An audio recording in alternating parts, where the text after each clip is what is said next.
जो पेपर आपको भेजा गया है ये मुस्लिम ला वाला, ये पूरा पेपर है शुरू से?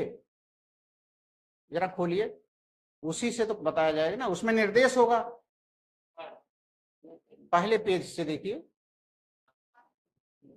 पहले पेज पे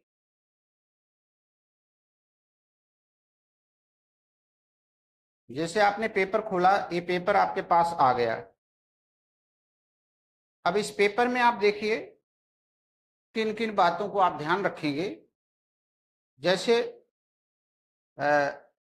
क्वेश्चन पेपर में हिंदू ला, मुस्लिम ला, यह आपने देख लिया। फिर देखेंगे कि समय हमारे लिए 3 घंटा मिला हुआ है, पूर्णांक 150 है। फिर आपने देखा मार्क आर इंडिकेटेड अगेंस्ट इस क्वेश्चन, प्रत्येक प्रश्न के अंत में उनके मार्क दिए गए हैं। फिर इसी के बाद आपका शुरू होता है मेन चीज। फिर लिखा है answer 6 question taking 3 from each part. यहीं से सावधानी बरतनी शुरू होगी, यहीं से आपकी सावधानी शुरू हो रही है मेन आंसर राइटिंग में, कि जो डायरेक्शन पेपर सेटर ने दिया है उस डायरेक्शन को आपको देखना पड़ेगा। पहला डायरेक्शन क्या है? इसमें प्रत्येक भाग से प्रश्न लेते हुए कुल 6 प्रश्नों के उत्तर दें। प्रत्येक भाग से 3 प्रश्न। तो जरा सेटर को देखिए, 3 और 6 को उन्होंने काला लिख दिया है। आपकी मदद कर रहा, फिर आपकी आंखें मायूफिया हो जाए, क्या करें? वो मदद कर रहा, देखिए दोनों को काला किया हुआ है, अर्थात 3 और 6 को। अर्थात पहले भाग से 3 क्वेश्चन, दूसरे भाग से 3 क्वेश्चन। अर्थात अब आंसर राइटिंग का पहला सूत्र यही है कि प्रश्न पत्र में दिए गए निर्देश को ध्यान से पढ़िए। आंसर राइटिंग का पहला सूत्र, प्रश्न पत्र में दिए गए निर्देश को ध्यान से पढ़िए और फिर देखिए कि कोई खास चीज पेपर में लिखी तो नहीं गई है। खास चीज मतलब वही जो काला किया गया है, वही काला किया गया है। जब छोटे छोटे बच्चे, उनकी मां सब कुछ लगा देती है तो अंत में लगाती है यहाँ पे एक काला टीका। यही वो काला टीका लगा रहा, मतलब इसको ध्यान से देखो। अब वो माता इसलिए लगाती हमारे बच्चे पर ना जाओ, पहले काले पे नजर लगाओ। तो उसको ध्यान से आपको देखना है, काला टीका को, जो आपके बचपन में नजर उतारने के लिए था, यहां नजर गड़ाने के लिए। ये है पहला। फिर देखिए कि क्या कोई प्रश्न पेपर में कंपलसरी तो नहीं है। पहला तो डायरेक्शन आपने पढ़ लिया, फिर देखिए कोई कंपलसरी तो नहीं है। अगर कंपलसरी है तो उसको जरूर करिए। यहां तो कंपलसरी नहीं है, लेकिन एक बात कंपलसरी है, 3-1 से करना कंपलसरी है। 3-1 से करना कंपलसरी है, लेकिन प्रश्नों को नहीं बताए कोई करना आपका कंपलसरी है कि यही जरूर करिए। हर पार्ट से 3-3 करना है। तो फिर से सुन लीजिए, अभी इसको हम नोट करवा देंगे कि आंसर राइटिंग पेपर पाने के बाद कोई प्रश्न अनिवार्य तो नहीं लिखा गया है, और अगर अनिवार्य है तो सबसे पहले उसे करने का प्रयास करिए। सब आप कहेंगे क्यों पहले करें? क्योंकि आप लास्ट में देखते हैं दबाव आ जाता है, कहीं समय घट गया तो, समय कम पड़ गया तो, क्योंकि उसको करना जरूरी है। हमारे 1-2 स्टूडेंट इसी पर हो नहीं पाए, नौकरी नहीं पाए, आज कचहरी में बैठे हैं। वो छूट गया पहला क्वेश्चन, वो भूल गया कि इसमें कंपलसरी था, क्योंकि वो हड़बड़ी करता था देखने में। लेकिन उसी का रूम पार्टनर उसी कचहरी में, एपीओ उसी में बेचारे, बस गलती इतने थी। तो लिखिए, ये आपकी हेडिंग है, इसके नीचे आपको अब लिखना है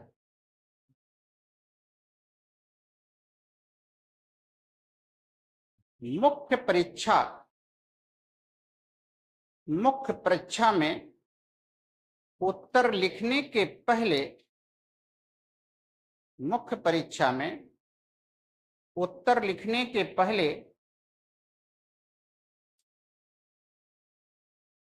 छात्र को निम्न बातों पर ध्यान देना होगा। स्टूडेंट या छात्र को निम्न बातों पर ध्यान देना होगा। उत्तर लिखने के पहले छात्र को निम्न बातों पर ध्यान देना होगा।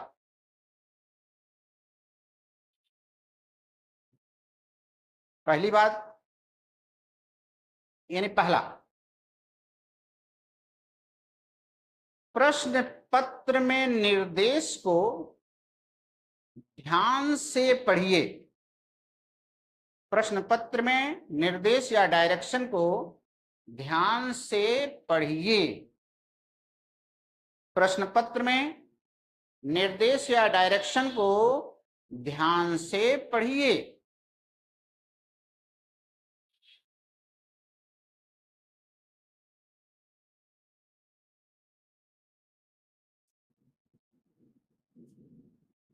पढ़िए और ध्यान से पढ़िए में क्या अंतर है? अगर हम ध्यान हटा दें, पढ़िए लिखाए होते, दोनों में क्या अंतर है?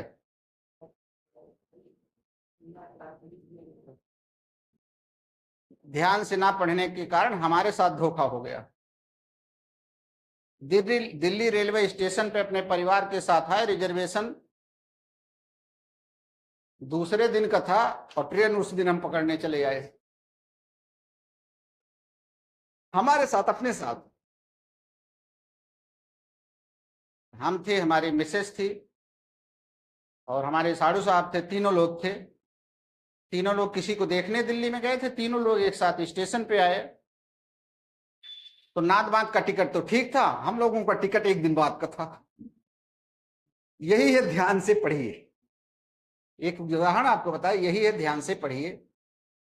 और इस परिस्थिति में अगर वापस आप फिर ससुराल जाते हैं, क्या हुआ जीजा जी, ध्यान से आपने नहीं पढ़ा तो कैसे आप ध्यान से पढ़ाएंगे? ये है ध्यान से पढ़िए। तो कहां आप ध्यान से पढ़ते हैं? रेस्टोरेंट में खाने वाला मेनू ध्यान से पढ़ते हैं। देखिए कितना ध्यान से, कितना रुपया है, कितना क्वांटिटी है, वो ध्यान से पढ़ना। तो ध्यान से पढ़ने का मतलब है उसमें कोई खास चीज हो, उस पर आपका ध्यान होना चाहिए। आप लिखिए, उसी में जोड़िए कामा। फिर देखिए कि क्या कोई प्रश्न अनिवार्य है। फिर देखिए कि क्या कोई प्रश्न अनिवार्य है। फिर देखिए कि क्या कोई प्रश्न कंपलसरी है। तो उसे सबसे पहले करने का प्रयास करिए। तो उसको सबसे पहले करने का प्रयास करिए।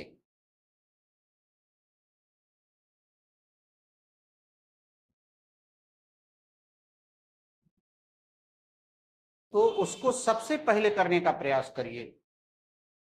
ये कौन कह रहा? मैं कह रहा हूं आपको। लेकिन आप स्वतंत्र उसको सबसे अंत में लिख सकते हैं। लेकिन अंत और पहले का फर्क यह है कि अगर आपके पास शॉर्ट टाइम हो गया और उसको करना आवश्यक है तो फिर आपके साथ नुकसान हो जाएगा।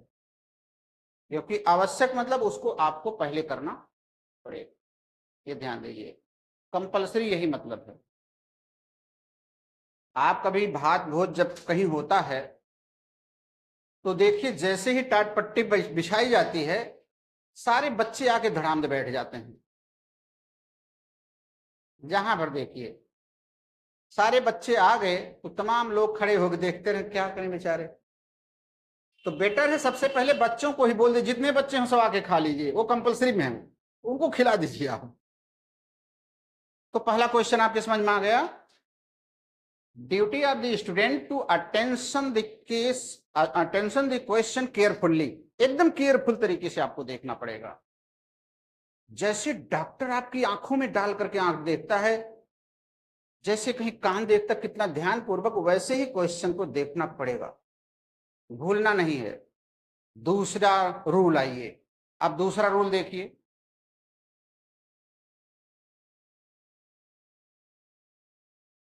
अब दूसरा रूल है, दूसरा यह है कि प्रश्न संख्या बिल्कुल सही लिखिए, लिख डालिए, प्रश्न संख्या बिल्कुल सही लिखिए, प्रश्न संख्या बिल्कुल सही लिखिए।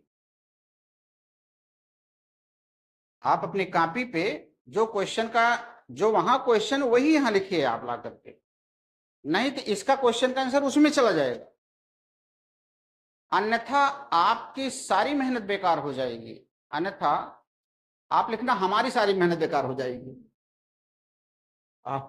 अन्यथा आपकी सारी मेहनत बेकार हो जाएगी, अन्यथा विद्यार्थी की सारी मेहनत बेकार हो जाएगी।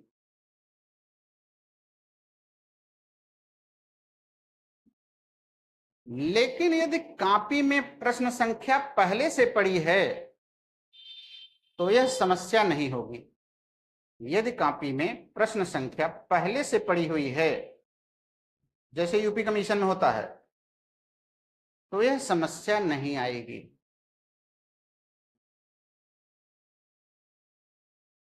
तो दूसरी गलती होती है प्रश्न संख्या डालने में, और इस गलती को देखना होगा तो हमसे आप देखते रहिएगा, हमारे पास बहुत कॉपियां आती हैं इस तरीके की। प्रश्न संख्या कुछ, जैसे मार्लिन की कॉपी है, उसमें प्रश्न संख्या गलत डाल दी थी, वो जब दिखा रहे सर ये प्रश्न संख्या भी हमसे गलत हो रही, क्या होगा मेरा, क्या कहें क्या होगा, सही होगा आगे कल। प्रश्न संख्या गलत नहीं पढ़नी चाहिए। प्रश्न संख्या 4 लिख रही, उत्तर 3 का लिख रही हैं, और पेपर से जब नहीं मिलेगा तो जांचेगा ही नहीं, आपकी कॉपी बेकार हो जाएगी। तो पहला है क्वेश्चन संख्या बिल्कुल साफ साफ लिखनी चाहिए। तीसरा रूल सबसे अच्छा है। तीसरा रूल है,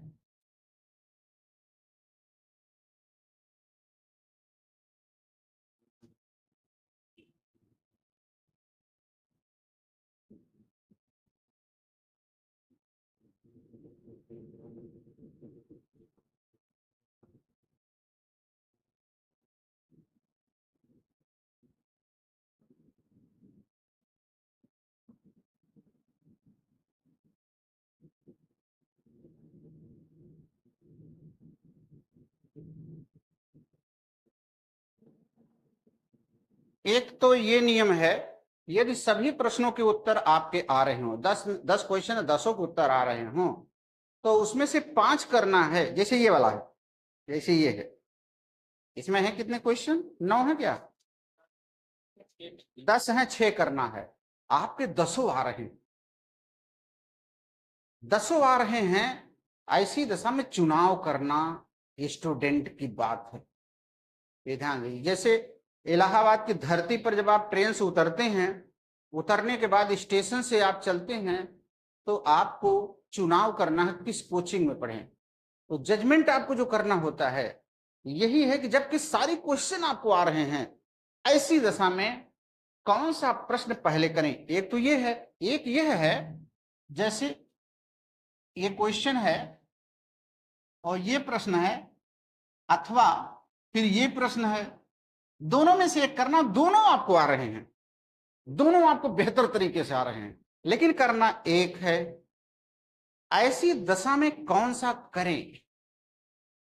डिसीजन मेकिंग क्षमता, जिसको मैंने आपको 1-2 दिन पहले बताया था, जीवन में अगर आप निर्णय सही ले लिए तो जिंदगी सुधर जाएगी, बन जाएगी, और जीवन में अगर गलत फैसला लिए तो जिंदगी बिगड़ जाएगी। यही वो फैसले हैं और कुछ ना, यही वो फैसले हैं। आप जानते हैं क्यों? क्योंकि जब आप गलत फैसले किए प्रश्न चुनने में, तो आधा पेज लिख के आप ऐसे काटते हैं, यही काटते हैं, ज्यादा नहीं, फिर काट करके फिर दूसरा क्वेश्चन डालते, तो आपका 5 मिनट गया, 5 मिनट गया। जैसे लाइफ में कोई फैसला लेना है तो दोनों क्वेश्चनों में किसी के जो भी चुनना हो चुनिए, लेकिन उसके फैसले को लेने के पहले आपके पास ग्राउंड होना चाहिए। मैंने उस दिन सभा के माध्यम से बताया था ग्राउंड, उसके पीछे आपके पास लॉजिक होना चाहिए, उसके पास आपके पास ग्राउंड होना चाहिए। ऐसे नहीं होना चाहिए, क्यों आपको उसको चुन रहे हैं, क्यों मैं इसको कर रहा हूं, इसके साथ ग्राउंड होना चाहिए। मैं क्यों सिविल जज की तैयारी कर रहा हूं, मैं क्यों नहीं वकालत किया, इसके यही डिसीजन मेकिंग क्षमता है। दोनों क्वेश्चन अगर आ रहा है तो इस क्वेश्चन को हम क्यों करें, इस क्वेश्चन को क्यों करें। This is very important answer writing. ध्यान दीजिए, अभी हम प्रश्न दे करके आपको बताते हैं, जबकि दोनों प्रश्न आप पढ़े हैं, आप सारे एक एक स्टूडेंट के पूछेंगे, यही दोनों में से कौन सा प्रश्न आप चॉइस करेंगे, यही बुद्धि आपकी पता चल जाएगी। दोनों प्रश्न क्लास में मैंने पढ़ाया है, लिखाया है, सारा नोट्स इस समय है आपके पास। दोनों में से आप कौन सा चुनेंगे और क्यों। कारण अगर ये गलती अगर चुनने में कर दिए तो इसमें एक क्वेश्चन ऐसा रहेगा जिसमें आपको ज्यादा नंबर मिलने की संभावना रहेगी, उसमें ज्यादा टेक्निकलिटी आपको दिखाने की संभावना रहेगी। जैसे अभी जो क्वेश्चन आपको दिया गया था, इसमें टेक्निकलिटी 1/3 था और कुछ नहीं था, केवल 1/3 था। उसी 1/3 पर टोटल पेपर निर्भर था। और दूसरा दूसरा क्वेश्चन मैंने अलग करके पूछ ही लिया था, उसकी टेक्निकलिटी। आइए इसमें आपको दिखाते हैं। लिखिए, सभी प्रश्नों के उत्तर यदि आ रहे हैं, सभी प्रश्नों के उत्तर लिखिए, यदि आ रहे हैं, इतना लिखा है, आ रहे हैं तो वे प्रश्न करिए जिनमें ज्यादा अंक मिलने की संभावना है। वे प्रश्न करिए, वे प्रश्न लिखिए जिसमें ज्यादा अंक मिलने की संभावना है।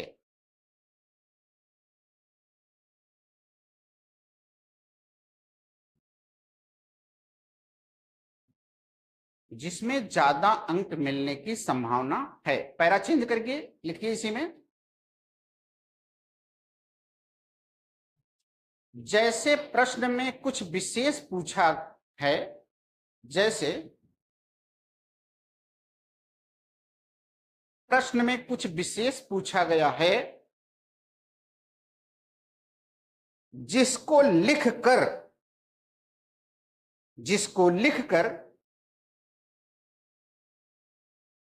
परीक्षक एग्जामिनर को आप संतुष्ट कर सकते हैं।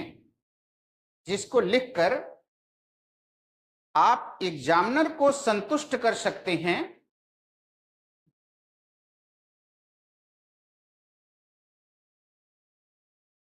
वही प्रश्न लिखना चाहिए। जैसा प्रश्न में कुछ विशेष पूछा है जो लिखकर परीक्षक को आप संतुष्ट कर सकते हैं, उसी को लिखना चाहिए। उसी प्रश्न को लिखना चाहिए। मतलब ये दो क्वेश्चन हैं, इनमें से कोई एक क्वेश्चन ऐसा है जिसको लिख करके आप एग्जामिनर को अपनी ताकत दिखा सकते हैं, अपना एक्स्ट्रा पॉइंट उसको दिखा सकते हैं, आपको उसी को करना है। अब भी आपके लिए दिक्कत होगी, कैसे हम जानेंगे। विशेषकर रट्टू स्टूडेंट यहां असफल हो जाते हैं, रटने वाले हैं, क्योंकि वो इसको भी रटे हैं, इसको भी रटे हैं, लेकिन इसमें समझे कैसे, रटा दोनों पड़ा हुआ, कैसे समझे। जैसे मेरे पास प्रगति चौबे ने भेजा, उसमें पूछा गया था, मूल कर्तव्य मूल अधिकारों का ह्रास नहीं करते बल्कि उसकी पूर्ति करते हैं। ऐसे क्वेश्चन है भारतीय संविधान का। मूल अधिकार नहीं, मूल कर्तव्य मूल अधिकारों को ह्रास नहीं करते, मतलब उसे खत्म नहीं करते हैं, बल्कि उसके सप्लीमेंट हैं, उसकी पूर्ति करते हैं। इस कथन की व्याख्या न्यायिक निर्णयों सहित कीजिए। आपको क्वेश्चन चॉइस कैसे करेंगे, अब इसमें आपको हम टेस्ट करा रहे हैं।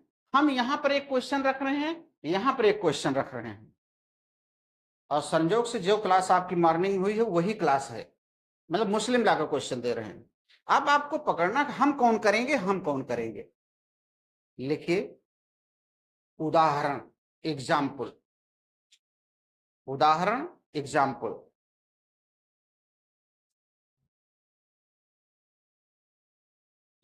लिखिए क्वेश्चन,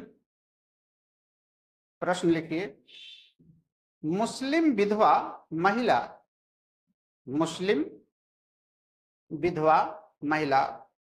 मुस्लिम विडो वुमेन कि मेहर प्राप्त करने के लिए मुस्लिम विधवा महिला को मेहर प्राप्त करने के लिए पति के विरुद्ध क्या अधिकार है, हस्बैंड के विरुद्ध क्या राइट है, क्या राइट है।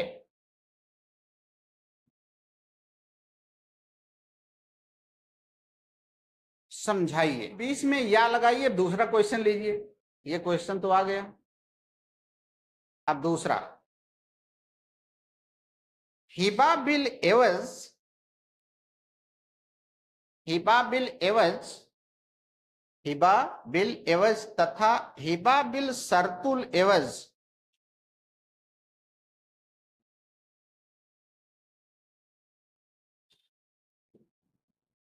को स्पष्ट करते हुए दोनों में अंतर बताइएगा।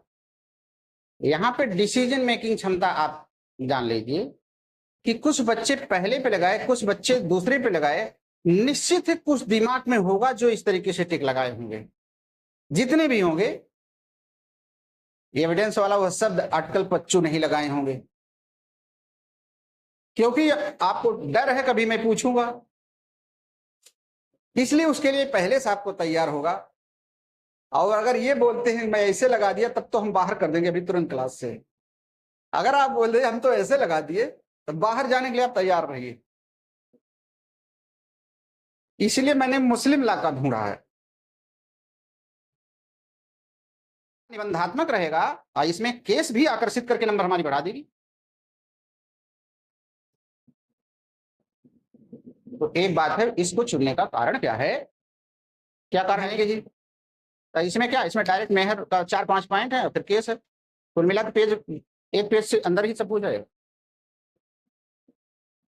अच्छा छोड़ दीजिए, वैसे लिखने वालों ज्यादातर पहले वाले पे टिक लगा। हिबा बिल एवज वाले में 3-4 लोग हैं। यह भी बता रहा है कि संसद के भीतर बहुमत बहुमत मतलब मेंटली आपको समझिए, फिजिकली नहीं, मेंटली। भाई कंपटीटर क्या होता है, कंपटीटर जितने हैं वो अगर ये लिख रहे हैं तो इसका मतलब पढ़े हैं तब लिख रहे हैं, अंदाज से नहीं, ऑब्जेक्टिव तो था नहीं है। वो पढ़े हुए हैं, कहीं कहीं से हिट किया दिमाग पे, उत्तर बेहतर आंसर यही होगा, ये जान लीजिए। बेहतर आंसर पहला ही होगा अकॉर्डिंग टू मी भी, और अकॉर्डिंग टू मेरे क्लास के छात्र से भी, क्योंकि ज्यादातर यही लगाए। तो इसका मतलब इसमें वो अपनी बात को अच्छा समझा सकते हैं, कम शब्दों में समझा सकते हैं। मेहर के बारे में ज्यादा आपको लिखना भी नहीं, मेहर क्या है, क्योंकि मेहर को कल ही आप लिखे थे, इसलिए हम इसको चुन रहे हैं।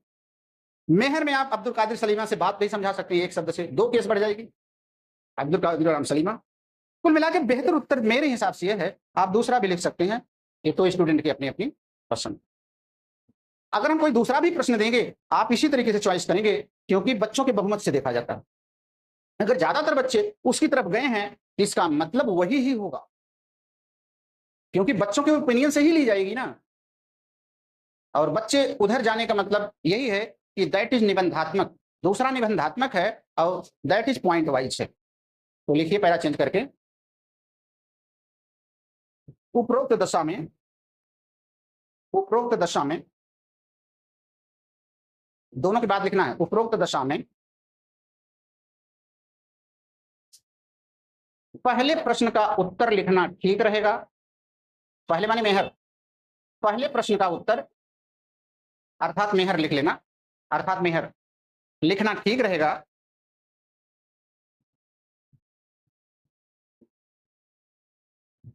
उसके कारण निम्नलिखित हैं, उसके कारण निम्नलिखित हैं। अब कारण जान लीजिए क्या है। पहला पॉइंट, उत्तर सटीक होगा, पॉइंट वाइज होगा। उत्तर सटीक होगा और पॉइंट वाइज होगा, उत्तर सटीक होगा और पॉइंट वाइज होगा।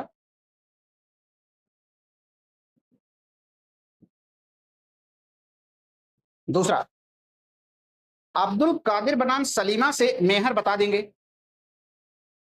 अब्दुल कादिर बनाम सलीमा से मेहर बता देंगे।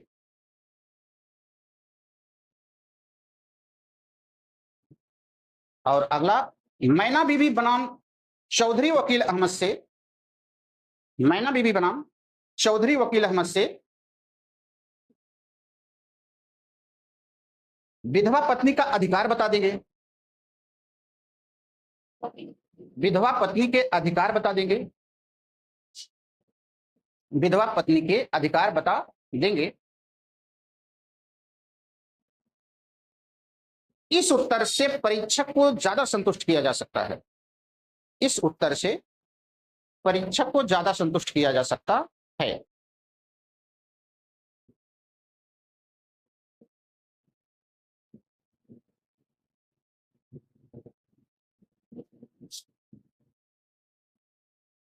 आप जरा सा देख लीजिए, अगर ये क्वेश्चन 25 नंबर का है, जैसा ये कि क्वेश्चन 25-25 के हैं, अगर ये 25 का है, ये 25 का है, तो दोनों में ऑटोमेटिक मेहर वाले में 2 ही नंबर ज्यादा रहेगा, रहेगा जरूर, पक्का रहेगा। उसका रीजन है ये 2-2 केस मिल गई आपके पास कि अब्दुल कादिर बनाम सलीमा, मेहर पत्नी को सम्मान प्रकट करने के लिए दिया जाता, बस एक लाइन आपके पास ये मिल गया और ये मिल गया, और प्लस उसमें पॉइंट आपको 3-4 पॉइंट हैं।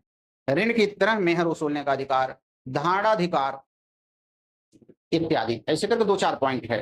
तो ये क्वेश्चन से लिख करके आप ज्यादा संतुष्ट हो जाएंगे, बाकी तो अपने अपने विचार हैं।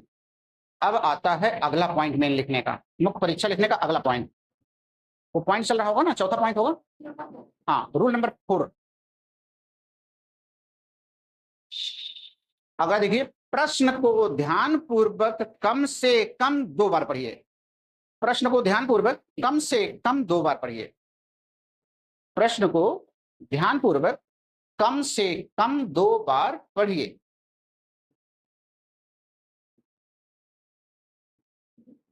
अब आइए कुछ स्पिरिचुअलिटी पे आप बता दें इस क्वेश्चन पे। इसमें एक स्पिरिचुअलिटी यहां पर है जिसको हम लोग प्रारब्ध कहते हैं, जिसको हम लोग भाग्य कहते हैं। कुछ स्टूडेंट उस प्रश्न को इसलिए चुन लिए हैं क्योंकि उनको पता है कि इस प्रश्न को लिख के हम नंबर ज्यादा पा जाएंगे, रीजन है। और कुछ के भाग्य अच्छे हैं, प्रारब्ध अच्छे हैं, उसको चुनवा दिया मगर जानते नहीं क्यों हम चुन रहे हैं, ये ध्यान लीजिए। उसको चुन लिए, उसको लिख रहे हैं, यही उनका भाग्य हो गया।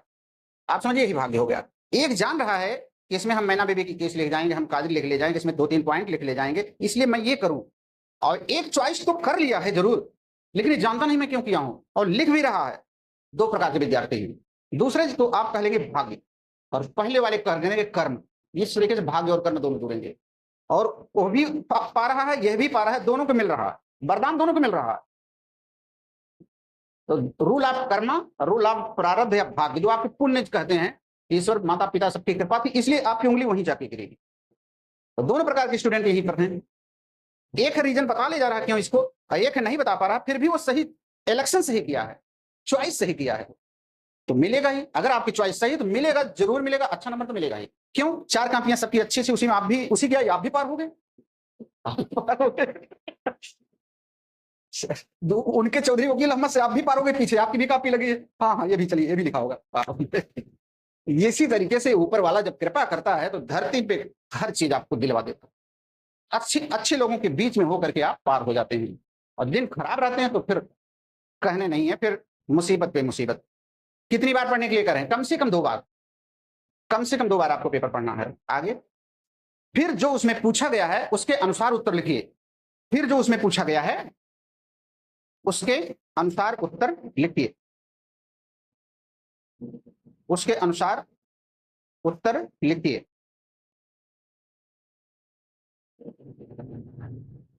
फिर जो उसमें पूछा गया है उसके अनुसार उत्तर लिखिए। अब इसमें भी आपको बता देते हैं, इसमें भी छात्र से गलती होती है, अभी गलती हुई किसी की। जैसे एक प्रश्न में कई चीज पूछा गया, जैसे आज ही वाले प्रश्न था वसीयत वाले में, वसीयत वाले में, तो जैसे उसमें जो 2 चीज पूछा है, आप सबसे ऊपर उत्तराधिकार वाला नहीं लिखेंगे, ध्यान दीजिएगा। प्रश्न के अनुसार उत्तराधिकार वाली बात पहले नहीं लिखेंगे। क्यों? क्योंकि बिना शर्तें लिखे आप उत्तराधिकार कैसे लिखेंगे?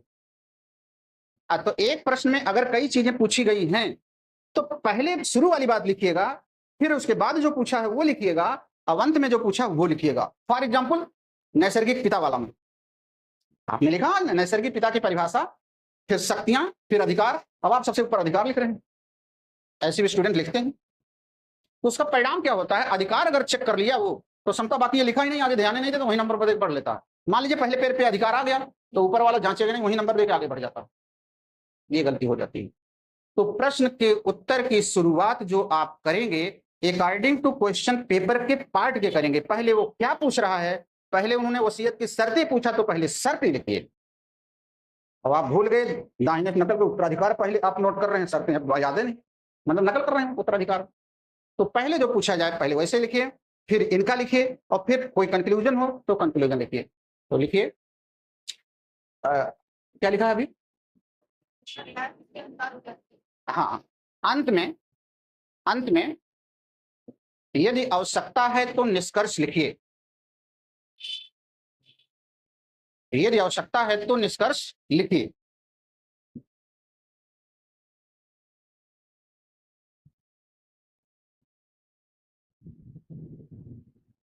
पैराचेन, छात्र उत्तर की शुरुआत तो करता है, छात्र उत्तर की शुरुआत तो करता है,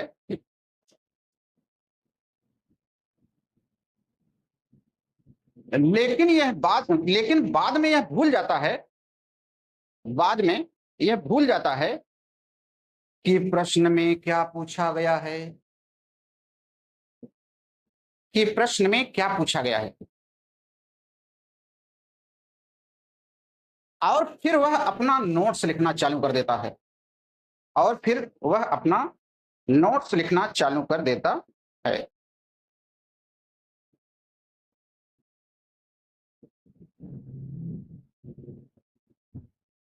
अब इसका सुन लीजिए, आप प्रश्न में जो लिखा है आपने शुरुआत तो वैसे कर दी, लेकिन थोड़ी देर लिखने के बाद आपको ध्यान ही नहीं रहा, फिर अपना जो कॉपी में है वही पूरा उतार देते हैं।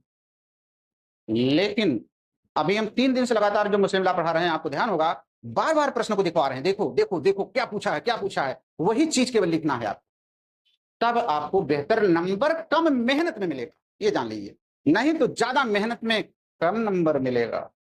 जैसे शर्तुल एवज में ज्यादा मेहनत से कम, और मेहर में कम मेहनत से ज्यादा नंबर, ये है आपकी प्रैक्टिस। 5वां रूल लिखिए,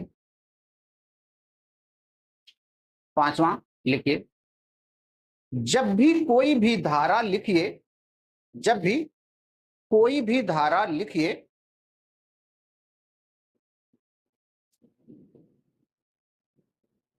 तो उस धारा के पूरे प्रावधान लिखिए, तो उस धारा के पूरे प्रावधान लिखिए। जब भी कोई धारा लिखिए तो उस धारा के एक मिनट, उस धारा के पूरे प्रावधान लिखिए, आधा नहीं, आधा नहीं।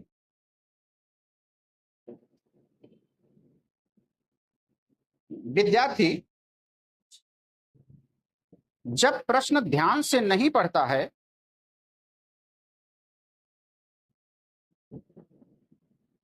तो आधा उत्तर लिखकर चला आता है,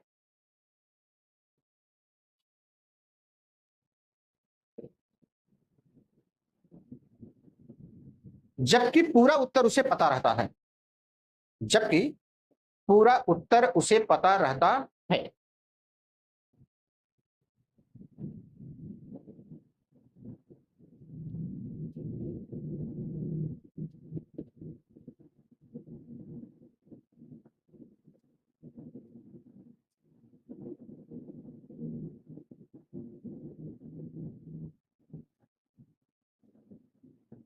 इधर देखिए, मोबाइल वोबाइल अभी मत देखिए, इधर देखिए, न्यायिक पृथक्करण के आधार बताइए जो हिंदू मैरिज एक्ट 1955 में दिया है।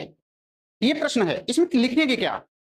देखिए बताइए इधर, इसमें कौन सा सेक्शन लिखेंगे? सेक्शन 10, उसके भीतर वो बता रहा है कि न्यायिक पृथक्करण के आधार कहां दिए गए हैं, तो दोनों धारा लिखना है, यही रूल नंबर 5 है। अर्थात धारा अगर कोई लिखना है तो पूरा लिखना पड़ेगा। 13 लिख के चला आया, विद्यालय के बाहर सेंटर के बताया दूसरा लड़का, भाई 13 2 भी लिखना था क्योंकि 10 के भीतर दोनों है, यही रूल 5 है। आप समझ गए, यही रूल 5 है। नंबर क्यों ना कम हो, नंबर क्यों ना कम हो, मतलब सेक्शन कंप्लीट आपको लिखना पड़ेगा। जैसे हिंदू मैरिज एक्ट सेक्शन 10 है, उसमें कहा गया न्यायिक पृथक्करण के आधार वही हैं जो तलाक के आधार हैं, तो 13(1) में भी हैं और 13(2) में भी हैं। 13(b) में आधार नहीं दिया गया है, तलाक का कोई आधार ही नहीं उसमें है, बस हम छोड़ रहे हैं एक दूसरे को समझ से, तो आधार से आपके क्या मतलब? जस्ट जब दोनों जब पूछेगा आधार बताओ, क्या आधार, कुछ नहीं आधार, आधार की जरूरत नहीं। यही काजी वाला उदाहरण हो जाएगा, मियां बीबी राजी, जज साहब आपसे मतलब, हम लोग अलग हो रहे हैं, आप करिए ना, हम अलग, बस।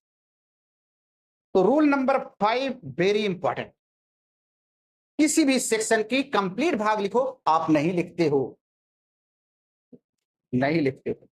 जैसे आज वसीयत में 1/3 नहीं लिखे, भूल गए 1/3, वह पूरा भाग ही तो था। तो ये देखिए सेक्शन का सब पार्ट आपको लिखना पड़े जितना उससे संबंधित है। जैसे हत्या की परिभाषा दी है, इसका मतलब अपवाद जरूर लिखिए, जब अपवाद नहीं लिखोगे तो पूरा कहां होगा, अपवाद को छोटा लिखिए, बाकी सबको बड़ा लिखिए। सेक्शन का पूरा भाग लिखिए, जरा सा कंजूसी मत करिए लिखने में, बस छोटा लिख दीजिए, बस, समझे बात। रूल नंबर वहां लिख लेना, अपना लिख देना, हिंदू जैसे जैसे करके, जैसे हिंदू विवाह अधिनियम की धारा 10 में न्यायिक पृथक्करण के आधार में विवाह नियम की धारा 13(1) और 13(2) दोनों लिखना होगा। हिंदू विवाह अधिनियम की धारा 10 में न्यायिक पृथक्करण के आधार में हिंदू विवाह अधिनियम की धारा 13(1) और 13(2) दोनों लिखना होगा। 10 में तो कोई आधार है नहीं, दोनों लिखना होगा, तभी जाके आपका नंबर मिलेगा।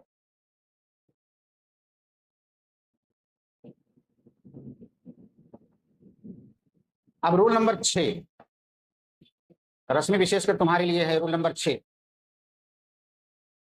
जैसे बड़ा लिख देती हो तो बड़ा ना लिख करके हम उत्तर को छोटा लिखें, विशेषकर तुम दोनों के लिए भी, बिहार उत्तराखंड, क्योंकि वहां छोटा लिखना है। तो किसी उत्तर को छोटा हम कैसे लिखें, तुम बड़ा लिखते हो छोटा लिखते हैं, बहुत आर फ्रेंड। तो बड़े को छोटा कैसे किया जाए, इसको रूल नंबर 6 में बताया गया है। लिखिए, प्रश्न का उत्तर छोटा कैसे लिखें, प्रश्न का उत्तर छोटा कैसे लिखें। प्रावधानों को अपनी भाषा में बदल लीजिए, प्रावधानों को अपनी भाषा में बदल लीजिए, प्रावधानों को अपनी भाषा में बदल लीजिए, परिवर्तित कर लीजिए।